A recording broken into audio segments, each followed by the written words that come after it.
सोनापुर नाम का एक छोटा सा गांव था। उसी गांव में एक छोटा सा थाना था। उस थाने के दरोगा शैतान सिंह था। जैसा ही उसका नाम था वैसा ही उसका काम भी था। शैतान सिंह एक मक्कार किस्म का ऑफिसर था। एक तरह से कहा जाए तो वह कानून का रक्षक नहीं बल्कि भक्षक था। वो पूरे गांव में रोज घूमा करता था और जो भी लड़की को देखता उस पर गंदे गंदे कमेंट करता था। एक दिन पिंकी कॉलेज से वापस घर आ रही थी, तभी अचानक रास्ते में पुलिस वाला आता है और उसका रास्ता रोक लेता है। अरे कहाँ हो आजकल हैं? दिखती भी नहीं तुम तो। पिंकी ने जैसे ही शैतान सिंह को देखा वो अपना मुंह बनाकर वहाँ से चलने लगी। हाय हाय ये अदाएं, अरे मेरी तो जान ही ले लेंगी ये अदाएं। अरे कालू देखो तो क्या पटाखा माल जा रही है। आज थाने में कुछ प्रोग्राम है कि नहीं? अरे है ना साहब, 2 खम्बे और 1 चिकन का इंतजाम है। अरे बड़बक, सिर्फ कबाब का इंतजाम कियो, शबाब का कौन करेगा रे? तोहार बाबूजी। अरे नहीं साहब, उसका भी इंतजाम हो जाएगा। उसी गांव में मिनाल अपनी 20 साल की बेटी मीरा और 18 साल के बेटे रोहन के साथ रहती थी। मिनाल के पति की बहुत पहले ही मौत हो चुकी थी। उस समय उसकी बेटी बहुत छोटी थी। आज मीरा 20 साल की हो चुकी है। पिता की कमी हालांकि दोनों को बहुत खलती थी। रोहन मिनाल का बेटा था जो दोस्तों की संगत में नशेड़ी बन गया था। मिनाल इस बात से अनजान थी कि उसका बेटा पढ़ने की जगह आवारागर्दी करता था।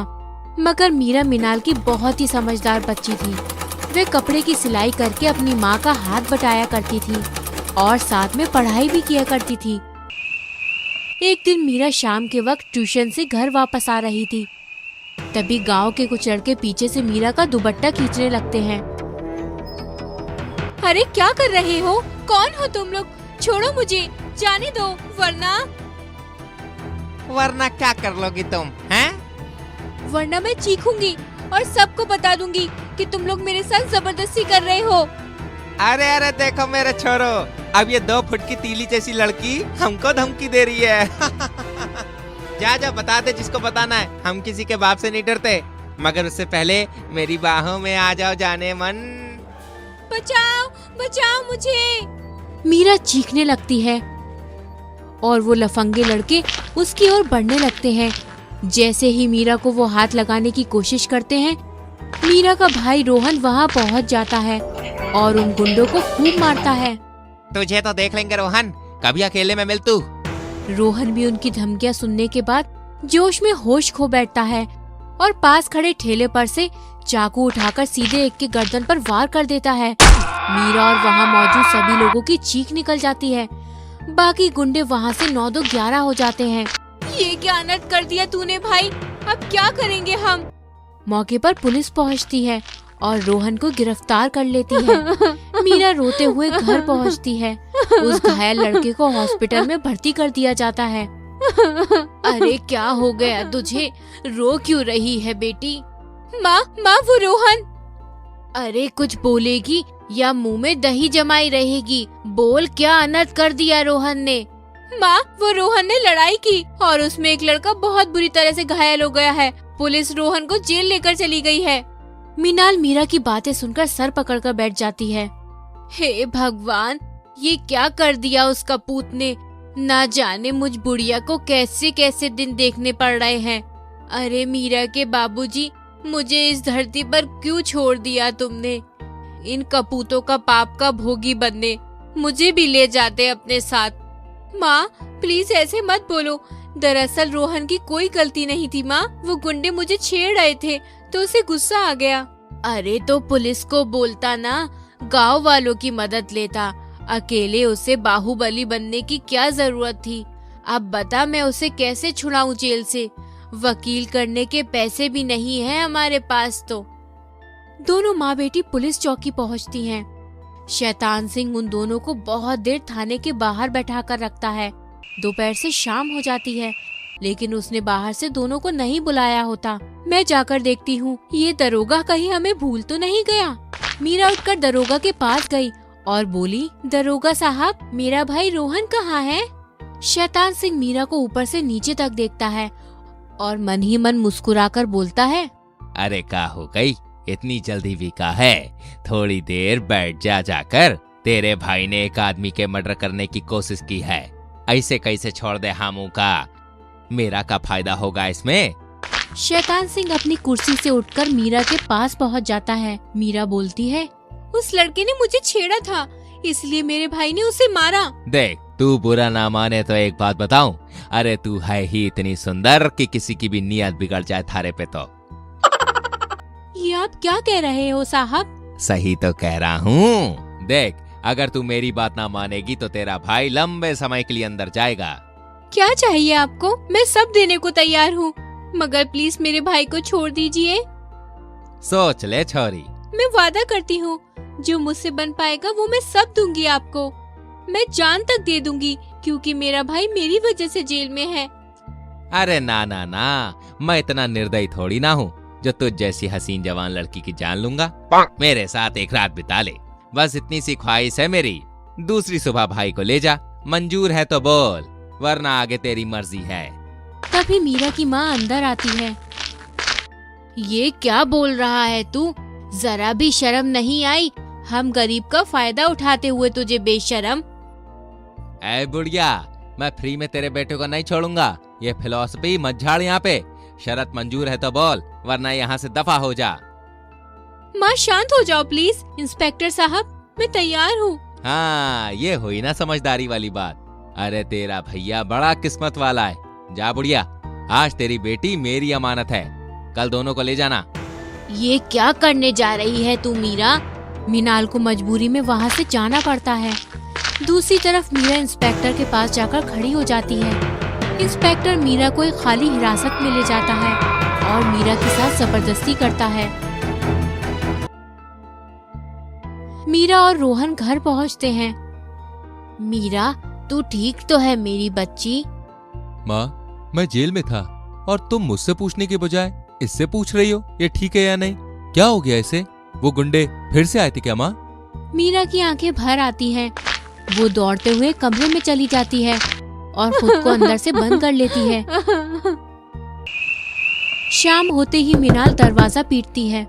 मीरा, दरवाजा खोल बेटा, नाश्ता कर ले, शाम हो गई है। बहुत देर तक अंदर से कोई जवाब नहीं मिलता। तब मीनाल परेशान हो जाती है और रोहन को सारी बात बता देती है। तुमने ऐसा कैसे होने दिया माँ? मेरी बहन की इज्जत के बदले मुझे आजादी नहीं चाहिए थी। अरे इससे तो अच्छा था कि मैं जेल में ही मर जाता। रोहन दरवाजा तोड़ देता है और देखता है मीरा पंखे से लटकी मिलती है। मीनाल और रोहन भावुक हो जाते हैं और मीरा का अंतिम संस्कार करते हैं। रोहन अब बड़ा होकर बड़ा अफसर बनना चाहता है ताकि इन पुलिस वालों से अपनी बहन का बदला ले सके, इसलिए वह खूब मेहनत करता है।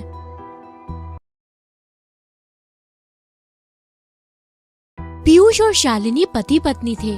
शालिनी बेहद खूबसूरत थी। उसके गोरे चेहरे, लाल मखमली होठ और पतली कमर का हर कोई दीवाना था। पीयूष, क्या कर रहे हो आप? अरे क्या है, मैं अब तुम्हें हग भी नहीं कर सकता क्या? बिल्कुल कर सकते हो, मगर जब आप मुझे कहीं घुमाने ले चलो। शादी को 3 साल हो गए हैं। वो शीला का पति देखो, उसे हर संडे फिल्म दिखाने ले जाता है। मैं मानता हूँ जान कि मैं तुम्हारी विश पूरी नहीं कर पा रहा हूँ, मगर मैं क्या करूँ? मैं लाचार हूँ। बॉस तनख्वाह बढ़ाते नहीं है और इतनी सैलरी में घर चलाना बहुत मुश्किल हो जाता है। अरे मैं तुम्हें घुमाऊं तो घुमाऊं कैसे? तो क्या पूरी जिंदगी मुझे इसी तरह आपकी और आपकी माँ की सेवा में काटनी पड़ेगी? शादी के टाइम तो बड़ा बंठन कर गए थे। पता रहता कि आप भिखारी हो तो शादी भी नहीं करती मैं आपसे। अच्छा मेरी जान, ये सब छोड़ो। अरे मैं ये बोल रहा था कि आज बॉस खाने पर आ रहे हैं तो तुम कुछ अच्छा बना देना। क्या पता इसी बहाने मेरा प्रमोशन हो जाए। आप पूरी दुनिया को खुश करते हो सिवाय मेरे। शालिनी गुस्से में वहाँ से चली जाती है और पीयूष भी ऑफिस के लिए निकल जाता है। अरे शालू, देखो जरा हमारे घर कौन पधारे हैं। शालिनी पीयूष की आवाज सुनते ही अपने कमरे से बाहर आती है। लाल रंग की साड़ी में वे कहर ढा रही थी। बॉस उसे देखते ही अपना होश गंवा बैठता है और कुछ देर तक उसे देखता ही रहता है। पीयूष समझ गया था कि बॉस को उसकी बीवी पसंद आ गई है। शालिनी, आप क्या करती हैं? जी मैं हाउसवाइफ हूँ। आप कोई काम क्यों नहीं करती? आप मेरा ऑफिस ज्वाइन कर लीजिए। आजकल औरतों का इंडिपेंडेंट होना बहुत जरूरी है। जी मुझे कहाँ कोई काम आता है। आप हमारी कंपनी में मॉडल का किरदार कर सकती हैं। अगर आप इंटरेस्टेड हैं तो मुझे बता देना, मुझे आपके यहाँ का इंतजार रहेगा, ठीक है? बॉस खाना खाकर चला जाता है और वहीं शालिनी। अरे इतना अच्छा ऑफर तुम कैसे ठुकरा सकती हो? हमारी लाइफ बदल सकती है। वो ठरकी बुड्ढा मुझ पर लाइन मार रहा था, आपको दिखा नहीं क्या? अरे तो क्या हो जाएगा? अरे तुम उसके संग प्यार का नाटक कर लो ना। ये तो सोचो, हमें रोज रोज की परेशानियों से मुक्ति मिल जाएगी। शायद आप ठीक कह रहे हो, मैं सुबह ही ऑफिस जाती हूँ। शालिनी भी पीयूष की बातों में आकर बहक जाती है। पैसों के लालच में उसने अपनी आंखों पर पट्टी बांध ली थी। सुबह होते ही शालिनी ऑफिस के लिए निकल पड़ी। मे आई कम इन सर? अरे शालिनी आप? हाँ, अंदर आओ ना। ठरकी बुड्ढा अपने चेयर से उठकर बाहर आता है और शालिनी को पीछे से पकड़कर बैठ जाता है। बताओ कैसे आना हुआ आपका? दरअसल सर, आपने जो मुझे ऑफर दिया था उसके बारे में मैंने बहुत सोचा और मुझे लगता है कि घर की हालत भी कुछ अच्छी नहीं है, तो ये जॉब कुछ मदद दे देगी मुझे। बिल्कुल सही सोचा है। मैं बहुत खुश हूँ। आपके जैसे मॉडल की इस कंपनी को बेहद ही जरूरत है। शालिनी नशीले अंदाज में अपने चेयर पर से उठती है और बॉस के करीब जाती है। अपने हाथ से बॉस का टकला सहलाने लगती है और उसकी गोद में बैठ जाती है। सर, मेरी सैलरी कितनी होगी? जितना आप बोले। सर, आप तो इतने ज्यादा जवान दिखते हो कि आपकी उम्र का अंदाजा ही नहीं लगता। मैं तो आपकी पर्सनैलिटी की दीवानी हो गई हूँ। ठरकी बुड्ढा मौके का फायदा उठाते ही शालिनी को अपनी बाहों में ले लेता है। अचानक से कैबिन का दरवाजा खुलता है। शालिनी पीयूष को देखकर बुड्ढे की गोद से हड़बड़ाहट में उठ जाती है। पीयूष, तुम? हाँ मैं। क्या हुआ? तुम मुझे इस बुड्ढे के साथ मिलकर धोखा दे रही हो चंद पैसों के लिए? हैं? जुबान संभाल कर बात करो, मैं तुम्हारा बॉस हूँ। अरे तू मेरा बॉस था, अब है नहीं। मैं ये 2 टके की नौकरी छोड़ रहा हूँ और तुम मुझे अपनी शक्ल दोबारा मत दिखाना। पीयूष प्लीज मत जाओ, मुझे छोड़कर मैं कहाँ जाऊंगी? पीयूष दरवाजा पीटते हुए वहाँ से चला जाता है।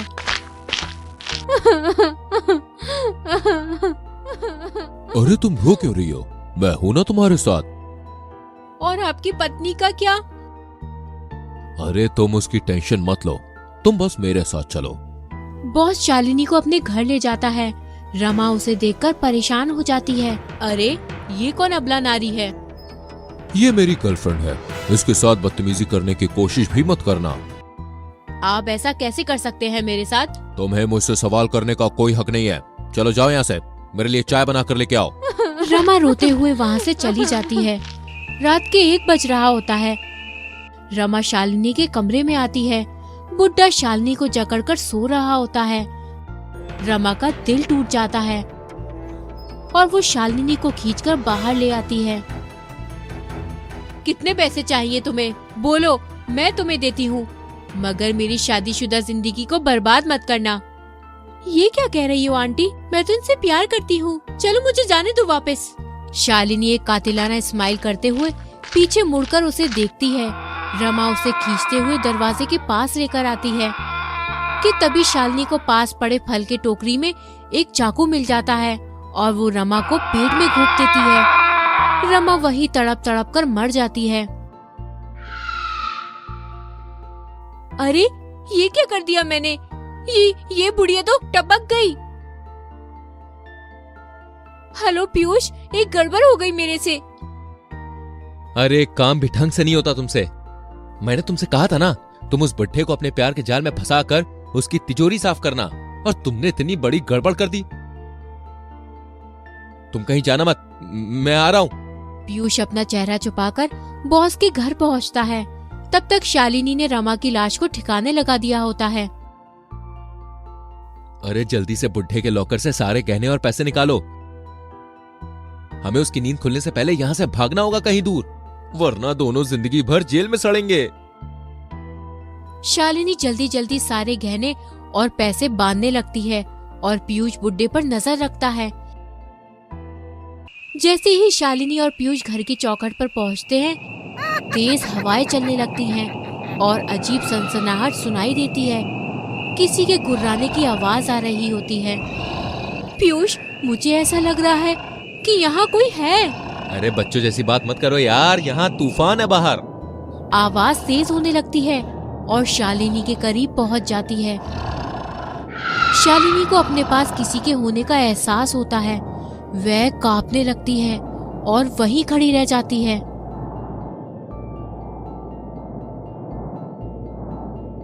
शालिनी चलो, क्या कर रही हो? पीयूष, यहाँ कोई है। मुझे लगता है रमा का भूत है। वे बदला लेने आई है मुझसे। वो मुझे मार डालेगी। पीयूष। पीयूष उसके पास जाता है और उसका हाथ पकड़कर खींचते हुए बाहर जाने लगता है। तभी अचानक एक चुड़ैल आ जाती है और जोर जोर से गुर्राने लगती है। ठहरो, इतनी जल्दी क्या है बबुआ? अभी तो हमसे सामना बचल बानी तोहार लोगों के। अजीब सी भाषा सुनकर शालिनी और पीयूष पीछे मुड़ जाते हैं। पीछे रमा का भूत खड़ा होता है। बता, तेरे साथ क्या सुलूक किया जाए? मार दिया जाए या छोड़ दिया जाए? बता, तेरे साथ क्या सुलूक किया जाए? प्लीज हमें छोड़ दो। तुम चाहे तो ये पैसा गहने सारे वापस ले लो। हम ये शहर छोड़कर चले जाएंगे। इतनी आसानी से कैसे छोड़ देवे तोहार दूनों के? लल्लुआ समझ रखी है क्या हमार? बहुत शौक है ना तोहरा दूसरों के मर्द के साथ सोए के? अब जा, नरक में यमराज के साथ सोए ही। मुझे माफ कर दो, मुझसे गलती हो गई। चुड़ैल शालिनी के पास जाती है। चुड़ैल शालिनी को उठाकर जमीन पर फेंक देती है। शालिनी दर्द से कर्रा उठती है।